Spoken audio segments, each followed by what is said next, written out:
ठीक है। Activation of houses through planet. देखिए, इसका एक सूत्र है। ये सूत्र कहता है कि जब भी आपको किसी भाव का एक्टिवेशन करना है तो हमको क्या प्रोसीजर फॉलो करना पड़ेगा। सबसे पहली स्टेप ये है कि चंद्रमा के नक्षत्र से, पहले तो चंद्रमा का नक्षत्र देख लीजिए कुंडली में। उसके बाद में चंद्रमा के नक्षत्र से नौ तारा निकालिए। तो नौ तारा माने संपत, विपत, क्षेम, प्रत्येरी, साधक, वध, मित्र, अतिमित्र। ये कौन से ग्रह हो रहे हैं, ये निकालिए।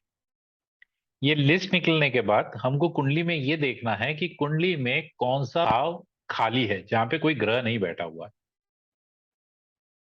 ठीक है। तो जब हमने लिस्ट जी। निकाली थी नवतारा की, तो नवतारा में मित्र, अतिमित्र नक्षत्र पहले ढूंढ लीजिए कौन सा है। और मित्र, अति मित्र नक्षत्र के जो मित्र और अतिमित्र के जो नक्षत्र है, वो नक्षत्र ऐसे भाव में आने चाहिए जो भाव खाली हो, उसमें कोई ग्रह न बैठा हो। ठीक है। जब आपने देख लिया कि भाई ठीक है, हमको एक भाव मिल गया जो खाली है, जिसमें या तो मित्र नक्षत्र आ रहा है या अति मित्र आ रहा है, कोई भी, या हो सकता है दोनों भी आ जाए। तो मित्र और अति मित्र नक्षत्र का जो स्वामी है, कोई ना कोई ग्रह होगा। उस ग्रह के आर्टिकल आप मित्र के अति मित्र में रख सकते हैं और अति मित्र के मित्र में रख सकते हैं।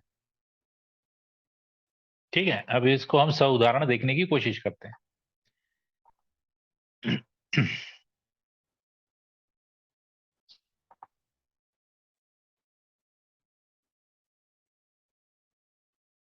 चलिए, यहां पर कौन से भाव खाली है। 10वां भाव खाली है, 11वां है, 12वां है और तीसरा है। चौथा भी है। हाँ, चौथा, तीसरा, 11, 10, 11, 12। सही है। ठीक जी जी। है। ओके, चंद्रमा का नक्षत्र क्या है? बृहस्पति। ठीक है। मित्र क्या हुआ बृहस्पति से, और अति मित्र क्या हुआ? मंगल और राहु। मित्र ठीक। मंगल हुआ, अति मित्र राहु। ठीक। मंगल हुआ और अति मित्र राहु हुआ। ठीक है। हाँ, मैं एक बात बता देना चाहता हूं। ये जब एक्टिवेशन ऑफ हाउसेस हम अप्लाई करेंगे किसी व्यक्ति के लिए, तो एस्ट्रो वास्तु से उसका घर पूरे तरीके से बैलेंस होना चाहिए, जिसकी पद्धति हम लोग देख चुके हैं। वो होने के बाद सबसे आखिरी वाली स्टेज है। ये हर किसी को अप्लीकेबल होगी, ये जरूरी नहीं है। जहां जहां वो अप्लीकेबल हो जाए वहां पे कर सकते हैं। ठीक है। अब मुझे बताइए, मंगल और राहु के नक्षत्र कहाँ कहाँ आते, किस किस राशियों में आते? तो मंगल क्या है? मृगशिरा, चित्रा, धनिष्ठा। और राहु क्या है? आर्द्रा,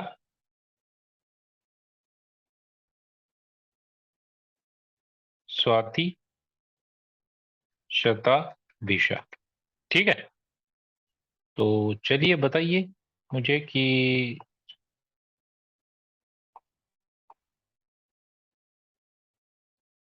किन राशियों में आएंगे। मृगशिरा कहाँ आएगा, चित्र और धनिष्ठा कहाँ आएगा, पहले ये बताएं। मृगशिरा जो आता है वो दूसरे और तीसरे राशि में आता है। चित्रा छठी और सातवीं राशि में आता है। और धनिष्ठा 10वीं और 11वीं राशि में आता है। ठीक है। राहु जी का जी। बताइए। ठीक है, क्योंकि मंगल के बाद तुरंत राहु आएगा। तो आर्द्रा कहाँ आता है? आर्द्रा आता है तीसरी राशि में। आर्द्रा के बाद स्वाति आएगा तुला राशि में 7वें नंबर की राशि, और शताभिषा आएगा 11 नंबर की राशि। ठीक है। अब यहां पर यह देखना है कि कौन से ऐसे भाव है जिन्हें हमें एक्टिवेट करना है। जैसे ये व्यक्ति अगर आता है कि भाई मुझे जॉब नहीं मिल रही है, जॉब में सेटिस्फेक्शन नहीं है, या मुझे प्रमोशन चाहिए, तो प्रमोशन के लिए कौन सा भाव देखेंगे? 10th। वो बोलेगा कि मुझे पैसा नहीं मिल रहा, तो 11वां भाव देखेंगे। 12वां भाव है हॉस्पिटलाइजेशन, फॉरेन जाना, मुझे फॉरेन जाना है, तो फॉरेन जाने के लिए भी हम उसको एक्टिवेट कर सकते हैं क्या? ठीक है। अब यहाँ पर जो नंबर्स है ये राशियों के नंबर है, ये भाव के नंबर नहीं है। अब मुझे बताइए 2-3 नंबर की राशि कहीं पे आपको दिख रही है क्या, खाली हाउस वाली?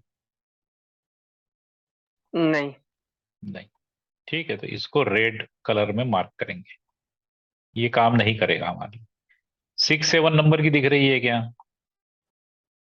6 सिक्स नंबर दिख है। रही है, 6 नंबर है, लेकिन 6 नंबर तो हॉस्पिटलाइजेशन भी दे देगा ना, या फॉरेन भी दे देगा। तो व्यक्ति का यदि प्रश्न होता कि फॉरेन जाना है तो इसको एक्टिवेट कर सकते थे। ठीक। ओके। 10 जी। वाला ठीक है सर। हाँ, तो 10 और 11। तो अगर किसी को घर बनाना है तो हम बोल सकते हैं कि भाई धनिष्ठा में शताभिषा को रख दीजिए, यानी धनिष्ठा में राहु का आर्टिकल रख दीजिए। ठीक है। अब आर्द्रा बताइए, 3 नंबर की राशि ऑक्युपाइड है, 7 नंबर ऑक्युपाइड है, 11 नंबर ऑक्युपाइड है, तो आर्द्रा में तो कुछ रख ही नहीं सकते मृगशिरा का। हाँ, लेकिन मृगशिरा में चौथे भाव में, तो मुझे बताइए मृगशिरा कहां से शुरू होता है? मृगशिरा लगभग यहां पे शुरू होता है।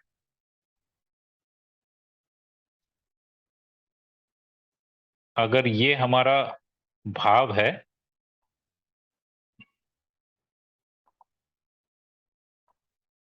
तो पहले 10 डिग्री तो गए सूर्य के लिए, फिर 23 डिग्री जो है, यानी 13 डिग्री 20 मिनट गए चंद्र के लिए, और आखिरी की जो 6 डिग्री बचेंगी वो है मंगल का नक्षत्र। तो इस मंगल के नक्षत्र में आप घर के दिशा में जाके वहां पर राहु को प्रस्तावित कर सकते हैं। अब राहु को प्रस्तावित करना है तो क्या करेंगे? क्या रख सकते हैं राहु के? काले तिल रख दीजिए, इलेक्ट्रॉनिक कोई इलेक्ट्रॉनिक इलेक्ट्रॉनिक गैजेट। भी कुछ हाँ, सामान। जो 24 घंटे रहेगा वो रख दीजिए। लेकिन ये काम कब कर रहा है साहब? अगर उस व्यक्ति को घर बनाना है तो, माता से अच्छे हम संबंध बनाना है तो, शिक्षा के लिए चौथे भाव को हम एक्टिवेट कर रहे हैं। तो क्या इनके व्यवसाय के लिए हम कोई मदद कर सकते हैं एक्टिवेशन का? तो नहीं कर सकते। व्यवसाय का भाव खाली है, लेकिन वहां पे ना मंगल का नक्षत्र आ रहा है ना राहु का नक्षत्र आ रहा है। बात समझ रहे हैं ना? अच्छा, जिस म- भाव को एक्टिवेट कर सकते हैं मित्र अति मित्र, बस वही उसी को कर एक्टिवेट सकते होगा। हैं, ऐसा नहीं है कि किसी को भी कर दें, क्योंकि यहाँ पे इनकी राशियां आ गई थी इसलिए हम इनको कर पा रहे हैं। ठीक है। तो ये हम देख सकते हैं कि जो जो भाव खाली है वो किस हाँ, भाव के लिए वहां से एक्टिवेशन उस मिल सकता है। मिल सकता है, मतलब और वो भी हम्म। चंद्रमा से जो भी मित्र और अति मित्र नक्षत्र ग्रह होंगे, अगर उनके नक्षत्र वहां आ रहे होंगे तो मित्र में अति मित्र डाल सकते हैं और अति मित्र में मित्र डाल सकते हैं।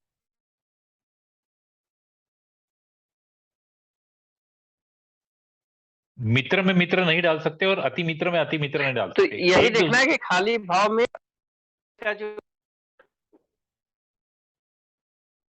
वहां आपकी पे वॉइस कट सकते आपकी हैं। वॉइस कट गई, वॉइस कट गई। कह रहा है कि जो भाव हमारा खाली है वहां पे अगर हाँ, चंद्रमा से जो मित्र अति मित्र है, अगर वहां पे उसकी राशि पहली मिल बात रही तो है, ये है नक्षत्र कि मिल रहा है, तो हाँ, तो एक तो मित्र का उसको मिलना हम चाहिए एक्टिवेट कर या सकते अति, हैं। हाँ, एक तो मित्र का मिलना चाहिए हम्म। या अति मित्र का, दोनों में से एक किसी का मिलना चाहिए, पहला तो कंडीशन यही है। ठीक है। अगर वो मिल गया तो मित्र मिल रहा है तो उसे उसमें अति मित्र का आर्टिकल रख के कर सकते हैं, अति मित्र मिल रहा है तो मित्र का आर्टिकल, लेकिन वो भाव खाली होना चाहिए और उस भाव से संबंधित व्यक्ति ने प्रश्न भी पूछना चाहिए उसको एक्टिवेट करने के लिए। लेकिन मैं फिर से बता देना चाहता हूं, एस्ट्रो वास्तु के माध्यम से जब तक पूरे घर को बैलेंस नहीं किया जाए तब तक इसको इंप्लीमेंट नहीं करना है, तो ये फायदा ही नहीं देगा अदरवाइज। पहले घर को आपको तत्वों को और ग्रहों को बैलेंस करना पड़ेगा। जब वो बैलेंस हो जाएगा तो ये काम करेगा। ठीक है। जी अब जी मुझे बताइए, चंद्रमा का नक्षत्र यहां पे क्या आ रहा है? करीबन 24 डिग्री। तुला राशि में ये 24 डिग्री चल चुका है। चंद्रमा बृहस्पति के नक्षत्र में है ना? जी। ठीक है। इसी के लिए मैंने एक चक्र बना के आपको दिया हुआ है, जो कल मैंने फाइल भेजी थी आप लोगों को, अगर आप लोगों ने हम्म। देख। ठीक है। अब मुझे बताइए, कौन से राशि में था? तुला राशि में, और गुरु के नक्षत्र में। तो यहाँ पे देखिए, यहाँ पे शून्य दिया हुआ है, दिख रहा है 0 डिग्री। तो जी तुला राशि को लेके आएंगे, तो ये पहले 9 नक्षत्र हो गए। ठीक है। और दूसरे में तुला, तो यहाँ पे फिर से गुरु को लेके आ जाएंगे। ठीक है। गुरु कहाँ से शुरू होंगे? गुरु लगभग तुला राशि में 22 डिग्री पे शुरू होते हैं। ठीक है। ये गुरु का नक्षत्र की शुरुआत है। ये गुरु के नक्षत्र की शुरुआत है। सही है। इसको 0 पे मैंने डाला, तो 24 डिग्री है। तो हम लोगों को क्या है, थोड़ा सा आगे बढ़ाना पड़ेगा इसको। इसको थोड़ा सा हम आगे बढ़ाएंगे, 2 डिग्री आगे बढ़ा लेंगे। ठीक है। तो इस 0 पर 2 डिग्री आगे चल चुका है बृहस्पति का नक्षत्र। वहां से हमको कहां पर देखना था? चौथे भाव के 26 डिग्री पर। सही है। चौथे भाव जी। के 26, हाँ, चौथे भाव के 26 डिग्री पर। तो ये चौथा भाव आ गया बीच में। और मंगल का नक्षत्र कहाँ आ रहा है बताइए? लगभग यहां आ रहा है ना? जी ये मंगल का नक्षत्र है जो यहां पर आ रहा है। इसका आधा हिस्सा कहाँ जाएगा? आधा हिस्सा जाएगा 10 नंबर की राशि में, बचा हुआ हिस्सा जाएगा, आधा हिस्सा 11 नंबर की राशि में। हमको 10 से काम है। तो आपको यहाँ पे क्या मिल गया साहब? आपको यहाँ पर वो डायरेक्शन मिल गई घर की, डिग्री वाइज, जिसके जहाँ बीच पे में रखना जहां पे आप वो आर्टिकल रख सकते हो। ठीक है। इसलिए मैंने चक्र बनाया हुआ है। तो अब आप अगर कंपास लगा दो, ये पीछे वाला सर्कल क्या है? ये कंपास ही है। आपको डिग्री मिल गई। जाके राहु को वहां पे प्रस्तापित कीजिए, घर बनने में इनको मदद हो जाएगी। इसकी मजे की बात यह है कि ये बिना दशा अंतरदशा के भी काम कर जाता है। ये इसका सबसे तो महत्वपूर्ण उपयोग। तब तो बहुत अच्छा है। एग्जैक्ट। लेकिन मैं फिर से तीसरी बार बता रहा हूं कि घर को एस्ट्रो वास्तु के बैलेंस कर माध्यम से बैलेंस करना बहुत जरूरी है। ऐसा नहीं ये है तो कि बहुत इसको बड़ा काम उठाए है और भाई। लगा। हाँ, वही बहुत बड़ा काम है। वो आसान नहीं है, क्योंकि उसमें चंद्रमा, लगन और लग्नि तीनों से घर को बैलेंस करना पड़ता है, क्योंकि शरीर के माध्यम से और मन के माध्यम से। सही बोले? जी जी जी। लेकिन बड़े कमाल की चीज है। इसका आप अपने प्रयोग किए कि नहीं कभी? हम्म।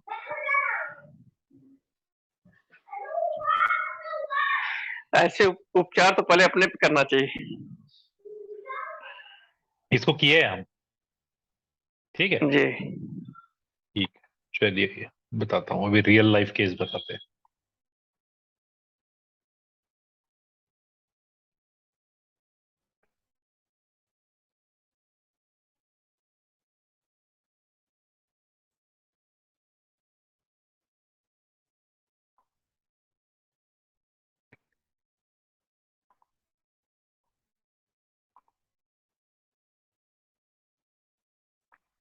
चलिए, चंद्रमा किस नक्षत्र में है?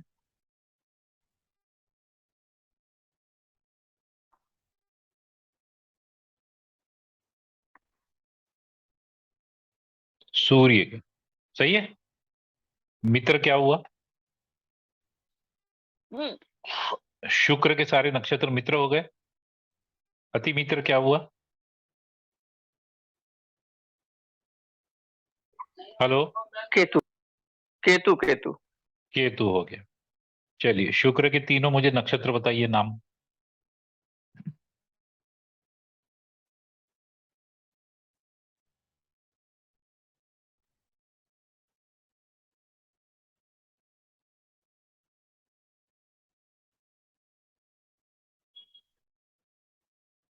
ठीक है,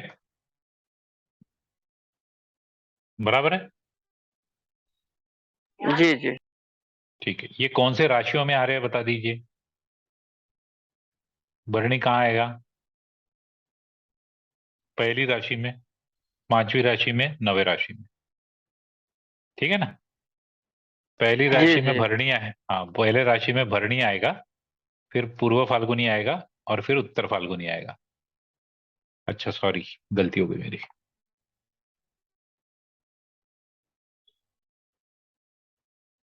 अश्वनी में केतु होता है ना? अश्विनी तो केतु है ना, हमको तो भरणी देखना है ना, शुक्र का। पहले हम मित्र देख रहे हैं, फिर अति मित्र देखेंगे। ओ सॉरी सॉरी, शुक्र अति पहले मित्र है। में 13 डिग्री के बाद। हाँ, शुक्र अति मित्र है, और मित्र जो है वो केतु है। ठीक, ठीक, ठीक है। 1 5 9 हो गया। ठीक है।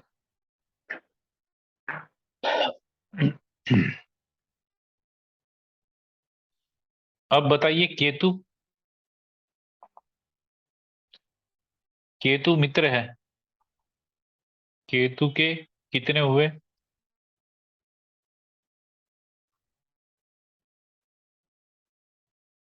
अश्विनी, मघा। मघा, मूला। ठीक है।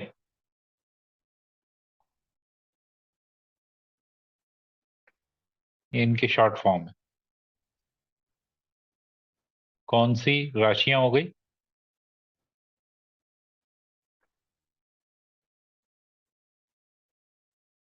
1 5 9। पहला होगा 1 5 9।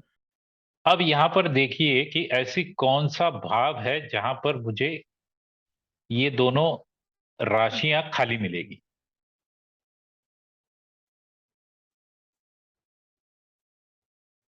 तीसरा भाव है और 7वां भाव है। ठीक है, तीसरा भाव और 7वां भाव। तो इस व्यक्ति के लिए अगर बिजनेस के लिए करना है, या कोई नया इनिशिएटिव है, कोई डॉक्यूमेंटेशन है, कोई लीगल एक्टिविटी है, मार्केटिंग है, तो इसके लिए तीसरा भाव। चलिए बिजनेस के लिए देखते हैं। ठीक है। तो अब मुझे बताइए कि वहां पे तो मित्र और अति मित्र दोनों आ रहे हैं, केतु भी आ रहे हैं, शुक्र आ रहे हैं। तो यहाँ केतु को रखेंगे या शुक्र को रखेंगे? राशि का तत्व क्या है? अग्नि तत्व है। तो हम शुक्र के राशि में केतु को प्लेस करेंगे।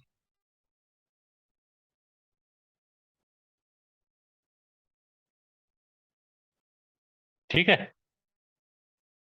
जी। ठीक। तो आइए अपने प्रेजेंटेशन पे जाते हैं। बताइए डिग्री कहाँ पे लूं?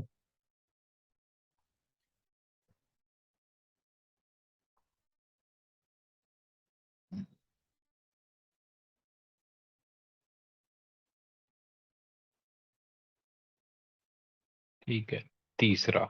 ये तीसरा चक्कर हो गया। तो तीसरे चक्कर का जो सूर्य है उस पे 0 है। कितना डिग्री चल चुका है? करीबन, अगर मैं ये सूर्य का नक्षत्र यहां पकड़ू, तो ये थोड़ा आगे चल चुका है। थोड़ा सा हल्का सा आगे चल चुका है। ठीक है ना। 26 डिग्री से आगे है। ये लगभग यहीं पर आएगा ऐसा। ठीक है, अब 7वां भाव कहाँ आएगा साहब? पश्चिम दिशा। ठीक है, पश्चिम दिशा में हमको कौन से दो ये करने हैं, नक्षत्र देखने हैं? मर्क्यूरी और केतु। तो सॉरी, केतु और शुक्र। ठीक है ना। जी। तो ये जो सूर्य पे आया है, यहां से केतु और शुक्र कहाँ आ रहा है? सूर्य, ये चंद्रमा से चल रहा है। सॉरी सॉरी सॉरी सॉरी, ये चंद्रमा से चल रहा है ना। तो चंद्रमा से ये हुआ, और फिर बाद में ये हुआ, कि यहाँ पर, यानी इसका मतलब ये है कि ये ऐसा घूम जाएगा थोड़ा सा। ठीक है। क्योंकि यहाँ पर नीचे में वो ग्रह आएगा नहीं अदरवाइज। जैसे ये सूर्य का नक्षत्र हुआ था तो केतु से चला और यहाँ से फिर केतु शुरू हुआ। ठीक है, यहाँ पे वो सूर्य के साथ यहाँ त्रिकोण में आ रहा है। ठीक है, ओके।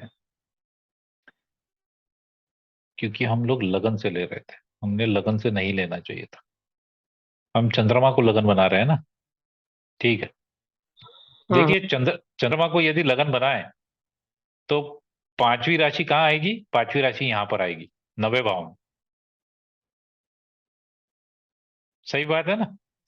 चंद्रमा को यदि हम्म। लगन बनाया जाए, ये चंद्रमा को हम लगन बनाते हैं तो ये पांचवें भाव में आता है। ये यहां पर आ गया खाली वाला। सही है। जी। हाँ, तो अब यहां पर आपने ये डायरेक्शन देख लीजिए कौन सी है। ठीक है, तो केतु, केतु में शुक्र को डालिए या शुक्र को केतु में डालिए। तो केतु को यदि शुक्र में डालना है तो क्या करेंगे? ध्वज लगा देंगे, सफेद तिल रख देंगे। और शुक्र को यदि यदि केतु में लगाना है तो परफ्यूम की बॉटल रख देंगे इस दिशा में। सही है।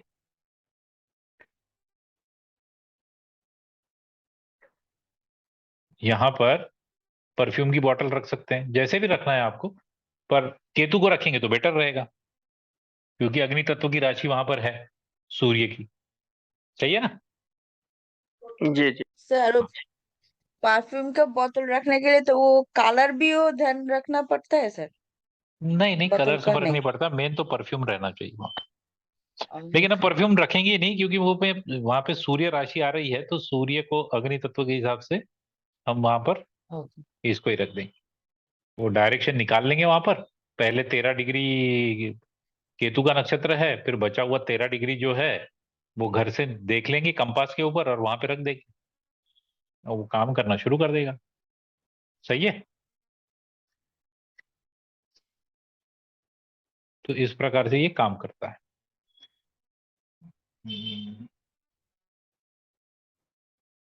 लेकिन घर पहले से बैलेंस होना चाहिए, बस, और कुछ नहीं। यही बड़ा शर्त है पहले। हाँ, वो सबसे क्योंकि इस महत्वपूर्ण है। हाँ, क्योंकि घर आपके हिसाब से नहीं ना, पूरा जो जिसका घर है वो नहीं, उस लेकिन पहलू साहब को माने। मुझे एक बात बताइए। जैसे अभी, जैसे देखिए हमारी प्रोसीजर देखिए आप। ये तो ठीक है, हम लोगों की प्रोसीजर देखिए। ठीक है, हमारी प्रोसीजर क्या है कि हम सबसे पहले सबसे प्रभावी ग्रह निकालते हैं कि घर के ऊपर किसका प्रभाव रहेगा। दूसरा हम क्या निकालते हैं कि भाई जो ग्रह हमने प्रभावी ग्रह निकाले हुए हैं, उन प्रभावी ग्रहों में से चौथे भाव में बैठा हुआ ग्रह और चौथे भाव का स्वामी, ये दोनों उसमें भी सबसे ज्यादा प्रभाव रखने वाले ग्रह हैं। और वो नवतारा के माध्यम से चंद्रमा से, लगन से या लग्नेश से, शरीर और मन, इनसे विपद प्रत्यय या वध ना हो। तो आपको जब बैलेंसिंग करना है तो वो तो चंद्रमा से ज्यादा करना है ना। आपको कौन से सारे भाव से करना है?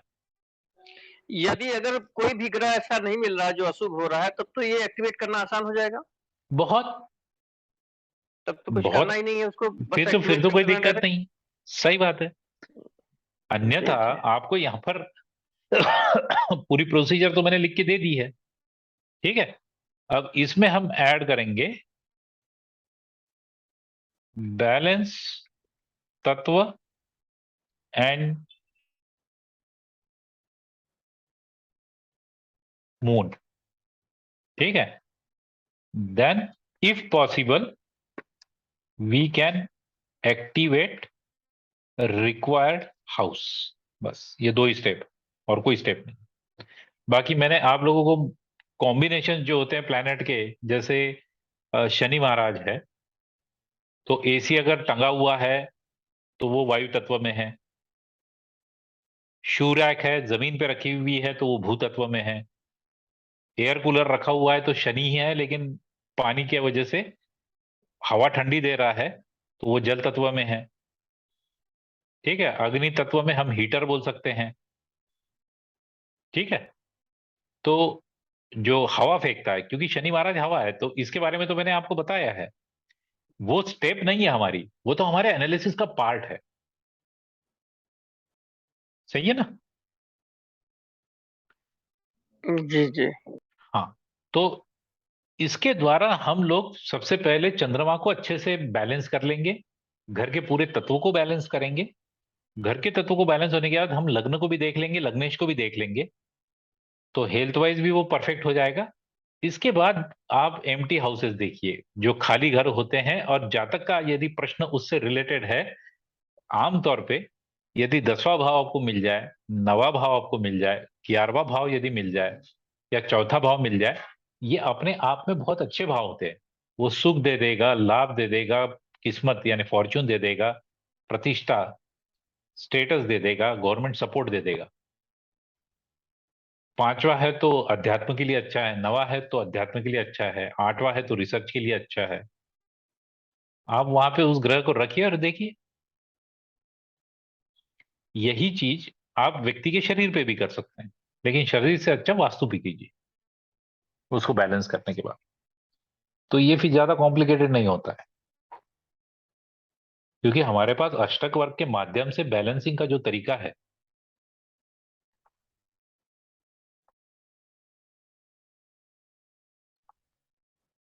सही है। जी जी। अष्टक वर्ग के माध्यम से देखिए, हमारे हमारे पास गिनी चुने 2-3 उपाय हैं, वैसे देखा जाए तो। पहला उपाय क्या है कि उस ग्रह को हम लोगों को आइडेंटिफाई करना है जो ग्रह प्रॉब्लम क्रिएट कर रहा है, जिस किसी दिशा में भी, चंद्रमा के हट। लगन के और लग्नेश के माध्यम से उसको हटा ही दे। और अगर वो जी हटा नहीं पा रहे हैं किसी कारण से, तो हम लोग वहां पर उसको बैलेंस करेंगे। फिर बैलेंसिंग के लिए हम अष्टक वर्ग का, षडबल का उपयोग करेंगे। साथ में हम ये भी देखेंगे कि जो ग्रह के माध्यम से हम वहां पर बैलेंस करने की कोशिश कर रहे हैं, वो ग्रह उस भाव में, उस राशि में उच्च का उच्च का हो रहा है क्या, मित्र राशि में आ रहा है क्या, मित्रों के साथ बैठ रहा है क्या, समतत्व का है क्या, बस हो गया। वो बैलेंस हो जाए, एक बार वैसे सारे भाव बैलेंस हो गए, ज्यादा से ज्यादा आपको 6 ग्रह मिलेंगे, और कम से कम आपको शून्य मिलेगा।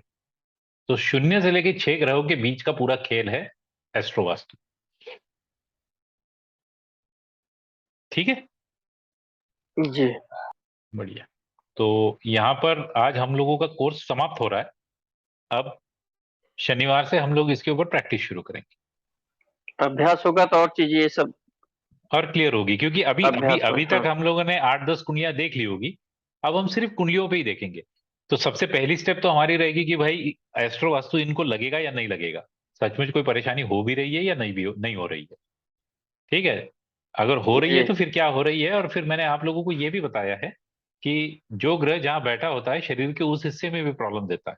यानी चंद्रमा से यदि कोई ग्रह विपद प्रत्येरी में या वध में बैठ जाए, तो उस व्यक्ति के उस शरीर में कहीं ना कहीं परेशानी देगा। एक्टिवेशन कब होगा ये भी हमने देख लिया, दशा अंतरदशा के माध्यम से। सही है। तो आप कुंडलियां सब लोग जमा कीजिए, और हम कुंडलियों को देखना परिचित व्यक्तियों की कीजिए, घर के व्यक्तियों के मत दीजिएगा। परिचित व्यक्तियों के कीजिए, जिनको आप जानते हैं, जिनको परेशानियां हैं। तो हम उनके शरीर के माध्यम से देख लेंगे उनके वास्तु में क्या प्रॉब्लम। जी। ठीक है। ओके। ओके, तो अनुतोष को बोल दीजिए कि सैटरडे संडे को फ्री रखे time. We will be Okay, having sir. Little, Tomorrow, हाँ। no, yeah, no, Saturday he tomorrow, will be. हाँ करेक्ट। तो No, कल no, हमारा, Saturday. Correct correct correct ma'am, कल हमारा कोई क्लास Ye- नहीं होगा। ठीक है। Yes, sir. तो हमारा कल क्लास नहीं है, कल छुट्टी है। सैटरडे संडे हम करेंगे, और हो सकता है कि कुछ लंबे समय तक करें। शायद 1.5 से 2 घंटे भी चले हमारी क्लास, क्योंकि हम लोग प्रैक्टिस करने वाले हैं। ठीक है। जी जी। ठीक। Okay, चलिए, sir. प्रणाम, good night. Well, sir. Good night.